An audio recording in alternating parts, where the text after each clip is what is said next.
System पार देंगे।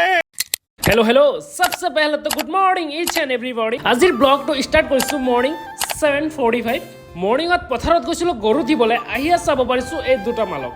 ओमरूम भाइयों system पार देंगे। এণ্ড ঘৰত আহি মামুক লৈ গৈছিলো পেট্ৰল আনিবলৈ। মানে আমি এটা কাম কৰিব গ'লে দুটা কাম কৰি থৈ আহো। যেনে আমি গৈছিলো ড্ৰাম লৈ পেট্ৰল আনিবলৈ, কিন্তু আহি গ'লো এই ঠাইখনলৈ কাৰণ আমাৰ কামখিনি হৈ গ'ল এণ্ড লগত ৰিল এটা শ্বুট হৈ গ'ল। এনেকুৱা সৰু সৰু কামখিনিৰ এক্সপিৰিয়েঞ্চখিনি লৈ আগলৈ গৈ পিনে ডাঙৰ ডাঙৰ কামখিনি এনেকুৱা চিষ্টেমত কৰিব লাগে।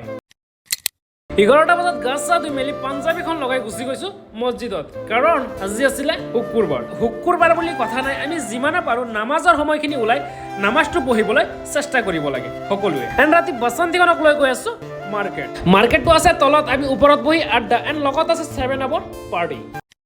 Okay, thank you so much for watching this video. নতুন ভিডিওৰ প্ৰতিশ্ৰুতিৰে আজিলৈ দিলো বাই।